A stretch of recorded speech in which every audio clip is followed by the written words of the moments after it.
Good Friday afternoon, everyone. Thank you so much for joining us for Cloudy with a Chance of Learning. I'm meteorologist Jeremy Baker. They call it Fun Time Friday. I figured I would just ask you guys what you wanted me to talk about, and I got all sorts of different responses on social media, so I figured I would just try to cover all of them. So we're just going to talk about a whole bunch of different stuff today. Let me turn my phone down so I don't hear myself talking to myself. That would help. And a special thank you to meteorologist Andrew Wilson, who is also helping me out with this today from home. Thank you so much again, Andrew. All right, so I hope you're all having a good day. It is hot out there today. Man, 95, 96 degrees for a high today, but the weekend is looking great. Mid-80s, both Saturday and Sunday for daytime highs. And I'm excited because I'm going to be doing some yard work. I'm trying to make a stone pathway in my yard because I recently bought a house. So weather perfect for that. All right, and if you have any questions, you can just put them right here on Facebook Live, and you can ask them to me if you anything you want to talk about from weather or whatsoever. Tell me what you're doing this weekend. That'd be cool too. All right, so we'll just get started here. Had a question from Hui Joe. Hopefully I'm saying your name right there. Hui Joe wanted to know how Hale forms. That's a good question. Try to make that as simple as possible. We're going to use the whiteboard here. And I heard this collapsed on Palmarellus last week, so I'm going to hopefully not have the same thing happen to me. All right, so how does hail form? Okay, so down here on the ground right now, it's 95, will be 95 degrees outside. The higher up you go from the ground, like where planes fly, it just gets colder and colder up there.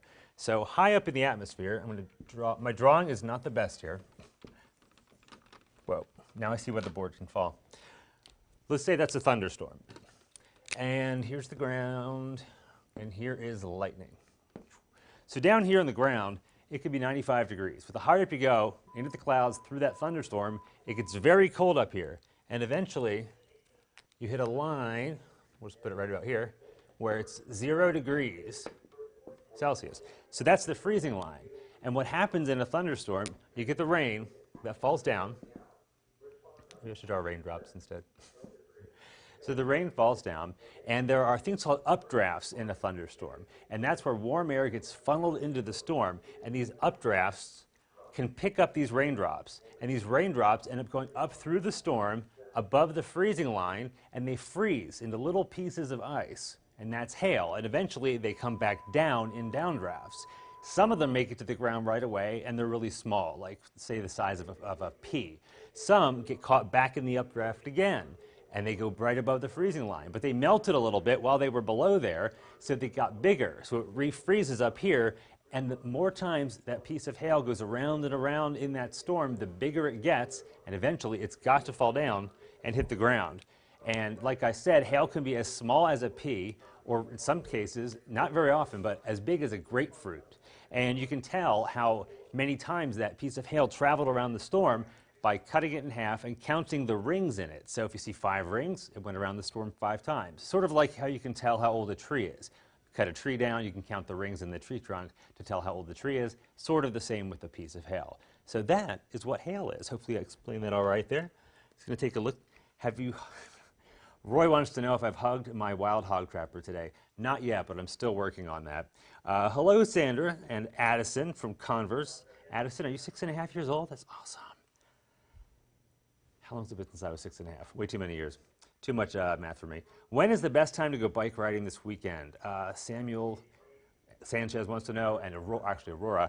I would say the best time this weekend, really any time this weekend, we're going to have a low in the low 60s tonight, and then a high in the mid-80s tomorrow, and then a low in the upper 50s on Sunday morning, and then a high in the mid-80s on Sunday. So honestly, I would pick any time this weekend to go. If you like it when it's a little warmer, go in the afternoon.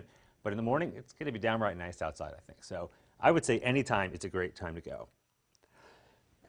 All right. Ooh, a friend of mine, Sharon Sullivan, I knew her from back in high school. She wanted to know what an occluded front is. And I had a thing to erase the board. Oh, here it is. Very fancy napkin here. Now, many of us have heard of warm fronts and cold fronts. We talk about them all the time on the weather on the news.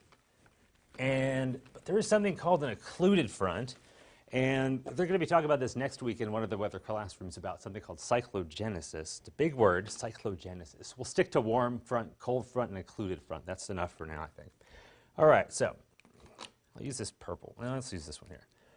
So I'm sure you've seen the L on a weather map all the time on the news. If you watch us, that's an area of low pressure. And when low pressure forms, usually you get a front like this with these little bumps. That right there is a warm front. And then this here would be the opposite of the warm front, which is the cold front. And right in here, this is the warm sector. That's where most of the storm activity is, or the rainfall. And as this low, this whole storm system moves across the country, the fronts move with it. But warm fronts move a lot slower than cold fronts. So eventually, that cold front is going to catch up to the warm front. Let me show it to you like this. So you get less and less of this space in between the two. And eventually, once it catches up to that front, I'm just going to draw one more here real quick. Let's try to do it this way with my fancy markers here. Okay, so there's the cold front. Here's the warm front. But where that cold front caught up to the warm front already, that is an occluded front. And it has both the barbs from the cold front and the little bumps from the warm front on it. So what that basically means is all that warm air has been cut off from that storm. And that's when storms start to die, because they lose that warm, moist air that's been feeding the storm system. And it basically creates a kind of a nothing like, it's called a trough of low pressure, you could say, right there. And that's the beginning of when a storm system starts to die. So that's what an occluded front is, when the cold front catches up to the warm front, and eventually that storm starts to die down. So that is an occluded front for you. Oh, a lot of comments here. Let's see. Can you go ride on the bike trails? You can do that anytime you like to. Absolutely. It's a good weekend for that. Tanya McMeans is watching. Hey, Tanya. Hello, Mary Steelman, Rick and Paula, Luke Steelman, Jose Maya, and Dottie Turner. Hey, how are you doing? Thank you for joining us for Cloudy with a Chance of Learning.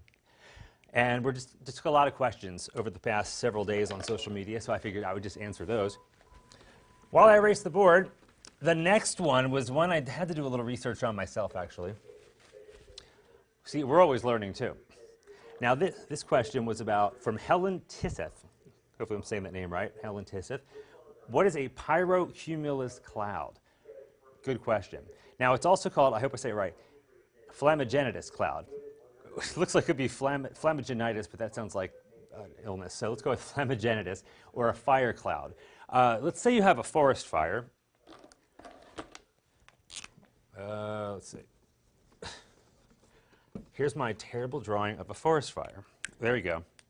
Or how about a terrible drawing of a volcano? Okay. So there's a forest fire, there's a volcano. Both of those create a lot of heat. And when you get all that heat and a lot of water vapor, you can actually get clouds that form over top of fires or erupting volcanoes. And these clouds are cumulus-type clouds. They're in the cumuliform family. If you look up, say, on a really nice day, say, following a cold front, there could be some puffy clouds. They're called cumulus clouds. And that's what these are. And if they grow tall enough, and they could end up forming into what's called a cumulonimbus cloud, or a thunderstorm cloud. So you can actually get thunderstorms on top of all of this heat. We'll stick with the forest fire here.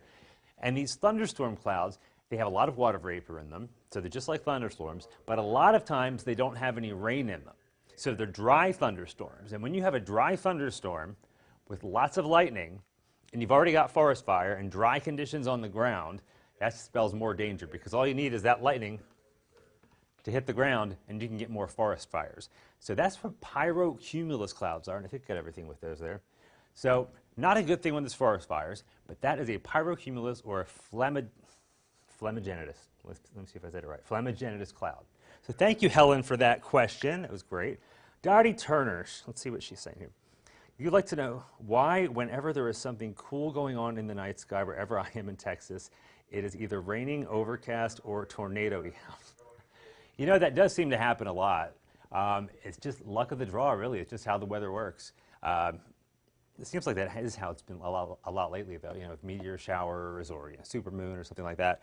But really, the two are unrelated. Celestial events, which are things that happen, the solar system, outer space, the stars, completely separate from what's going on here on Earth, except for what the sun's doing. But yeah, it just happens to be luck that we're in the wrong part of the country at that one specific time, and the weather's not panning out for us to be able to see what's going on up there in outer space. Hey, Luke. Hello, Mickey. Mickey Shepard, she sent me, I should have brought it with me, the coolest tool belt she made. Has unicorns on it, it had candy in it. It was great. Thank you, Mickey, so much. She knows I'm working on my house, too. All right, now this one. Okay. Ann Harden asked about this one. Wanted to know what the RSI is. And we don't deal a lot with that here. It's called a Regional Snowfall Index. And what that does, it assesses the impact of winter storms across the eastern two-thirds of the country. And we're in the southern region, and I'm just going to write down a few words here real quick. And I'll try to make them easy to read, which I know I'm not doing already. Okay. Noticeable, significant, major, crippling, and extreme. And we got 1, 2, 3, 4, 5. All right, so what this is, if you could read my wonderful handwriting here, this is a list of different storm categories. So much like with hurricanes or tornadoes, there are different categories of storms. This is for the Regional Snowfall Index, categories for that. The worst one being extreme at 5, and the one that's least extreme or the least significant being 1 or notable. So it takes into account the number of people that live in an area and the regional characteristics of that area to determine how much a certain snowstorm could impact that area. So say up in the Northeast, like Pennsylvania, New York, up there, it may take a snowstorm to be 25 or 30 inches of snow to become crippling or extreme, a 4 or 5 here on the Regional Snowfall Index. But here in Texas, we're not used to that kind of thing. So for us, it may only take about 8 or 10 inches of snow to become crippling or extreme. So basically, it's a scale that ranks these winter storms based on how much it's going to impact a certain area, based on the population and how much that area is used to that kind of thing and the regional characteristics of that area. So that's what the Regional Snowfall Index is. Thank you for that question, Ann. I left some of my questions over on the printer there, of course. Let me take a look here. Dottie wants to know, you already asked that one. Andrew, I'm going to walk over here to the printer and grab my other piece of paper with the questions. Hopefully you all can still hear me. It's not too far away. Cool. Hey, I'm going to hop on too, Jeremy. I'm going to hop on real quick and talk with y'all. Jeremy, you were talking about the pyrocumulus a second ago. Those pyrocumulus can be super cool. Growing up in Mississippi, we actually would see that a lot over towards the Delta, and it was a little bit more common. We had whenever they would be burning off the crops, they would whenever the crops were burning, you'd have all this moisture in the air as well, being in a humid area like Mississippi, and then all of that moisture would get brought up with those clouds or with the smoke, and then you'd get those pyrocumulus clouds to form. I know we don't have as much moisture here in South Texas, but when the farmers burn their crops, we may see that too. It does sound like a really cool thing to see. I keep looking over here like he's over here. Yeah, I would love to see something like that. It'd be fascinating. Kind of scary, I guess, the first time you see it, but it's got to be really cool once you see it for the first time and you know what's going on. Yeah, as long as it's not a bunch of damage from fires, pyrocumulus clouds can be cool to see. As long as it's something like a controlled burn, it would be cool to see. Right. But of course, we don't want to see any damage from fires typically. Right, definitely not. Yeah. Good thing to do is go to YouTube if you guys want to see what a pyrocumulus cloud is. Take a look at that. All right. Let's see. Let's go to the next question. Let's see. I wonder what Andrew will think about this one. Michael Garcia wanted to know, what does % chance of rain mean? And over my years as a meteorologist, I've talked about this with other meteorologists. If someone says 20% chance of rain, does that mean it's a 20% chance of rain right here, right now where we are, or does that mean 20% of the area is going to see rain? And it kind of depends. This is how I think of it in my mind. What about Andrew thinks? If we say 20% chance of rain, I forgot to erase the board. let's say we have a storm system that's going to come through, and it's only going to pass through the northern part of our area. So, boy, I've never tried to draw Texas. That is horrible. All right, pretend that's Texas. All right, there's a low, and here's a cold front. And say there's going to be a 20% chance of rain, and this storm's going to move through this way. I would say there'd be a 20% chance of rain likely in the hill country. So the best chance might be in our northern counties in the hill country for that kind of storm. But in other times, there may be a storm coming through or the atmosphere is a little unstable for all of us, and we'll see what's known as popcorn showers or just pop-up showers. And most places won't see rain, but a few places might. So in that case, 20% chance of rain means anywhere there might be a 20% chance of rain. So it really depends on how we word it on the air or in our weathercast to determine what that actual 20% chance of rain is. Andrew, what do you think about that?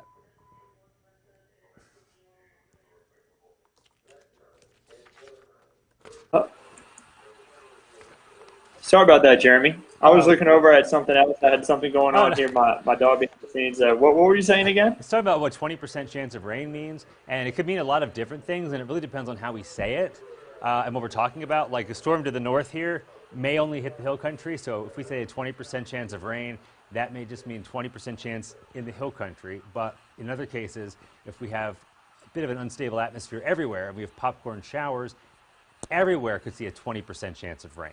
So it really depends, right? Yeah.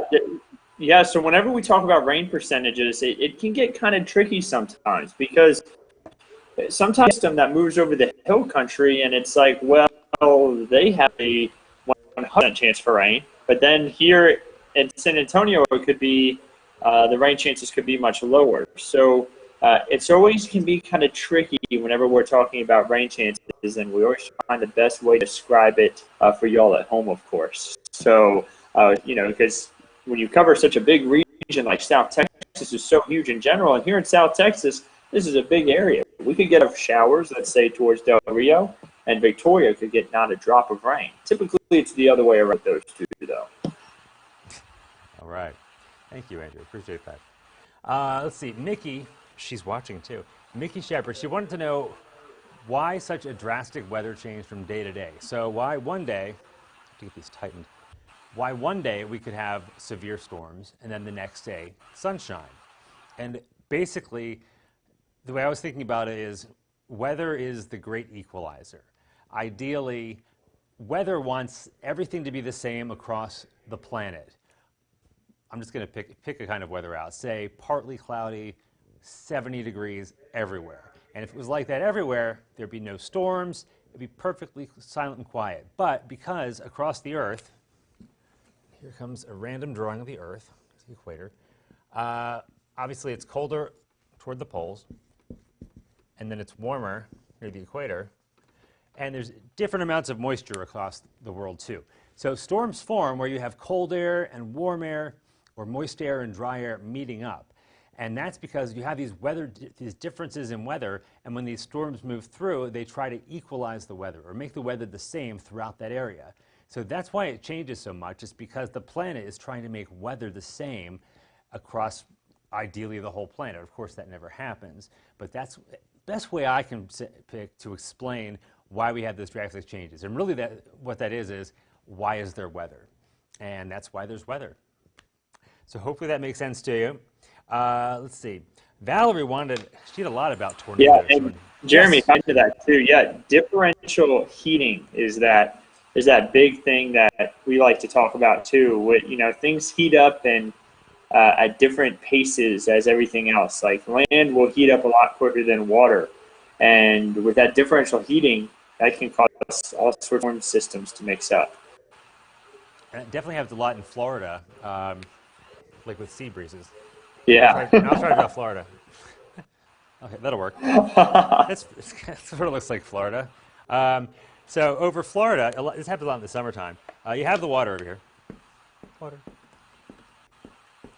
And in the summertime in Florida, you get the land, like Andrew was talking about, heats up a lot faster than the water. So what happens, you end up getting a little mini area of low pressure over the land for Florida. And that makes over the water a little area of higher pressure. And wind likes to flow from high to low. So you get, let's change the color here. So you get wind blowing this way and wind blowing this way. And those are called sea breezes when the wind blows off the water onto the land. And in Florida, you get two sea breezes meeting up over the land. The air has to rise, and you end up getting these pop-up showers and thunderstorms. And in the summertime and even late spring in Florida, that happens often, almost it was every afternoon around the same time. People say, oh, it's 2 or 3, it's going to rain, and then it goes away.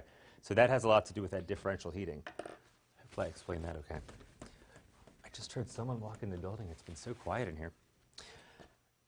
Okay, tornadoes. I think that'll be the last thing we tackle for today. Valerie Garza wanted to know a lot about tornadoes. We'll talk about how they form real quick. It's a real tough one. You need to get them with the strong storm systems, but let's see here. Let's draw the ground. And here comes a thunderstorm. Okay.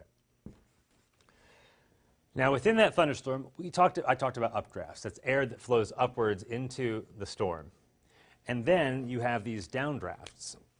And that is where cold air is dragged down from the storm. And typically, that's where rain might be, or that might be where colder air just hits the ground and blows out, something called a gust front. But when you get you get these updrafts and downdrafts, and then in addition to that, say at the ground, the air is flowing out of the south, and then the higher up you go, it switches, and the air may be blowing out of the west. It starts a spin or a circulation of air. And when you factor in all the different kinds of air, it's called wind shear, where the wind changes direction with height. When you factor all that in, it can create a spinning motion, and if it reaches the ground, or sometimes it can start on the ground and build up, that's how you get a tornado. And the good news is, we are so far south in South Texas that we don't have a lot of the cold air they have further up in the northern part of the state in Oklahoma to get those big storms and those big tornadoes. So here, there's much less of a tornado threat with thunderstorms, but more of a straight-line wind threat. So that's with the wind moving in the same direction. But that wind can be just as strong as a weak, say, EF0, EF1 tornado up to 70 or 80 miles an hour in some of those big storms. So straight-line winds can be just as bad.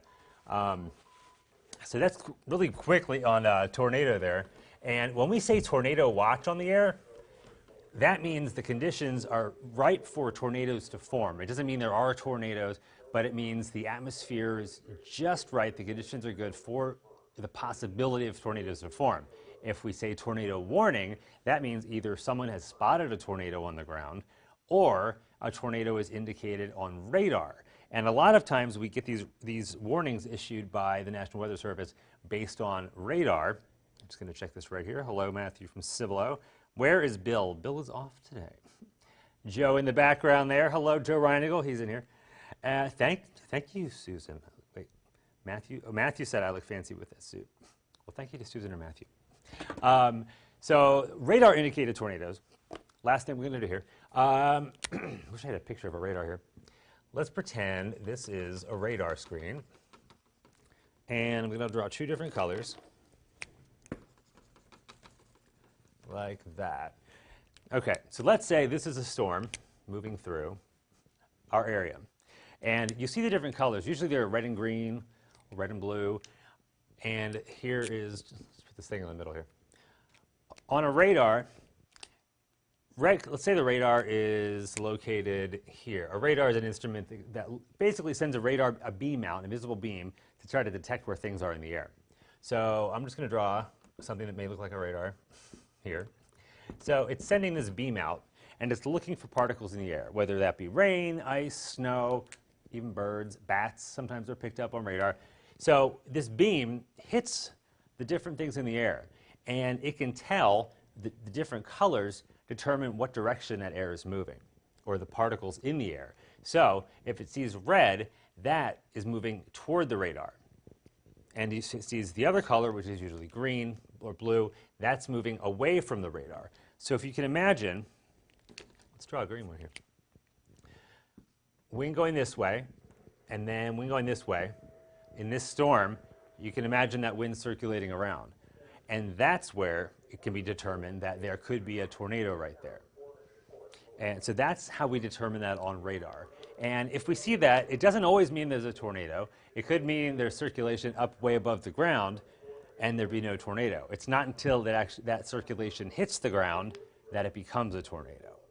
But that's one of the big ways that we look for tornadoes now. So before we had radar, it was hard to tell. So now it may seem like there are more and more tornadoes out there, which could be possible, but now we have all these instruments and more eyes on the sky that we can tell where these tornadoes are or where they may be forming. So that's tornadoes for you. And we're about at 1:30.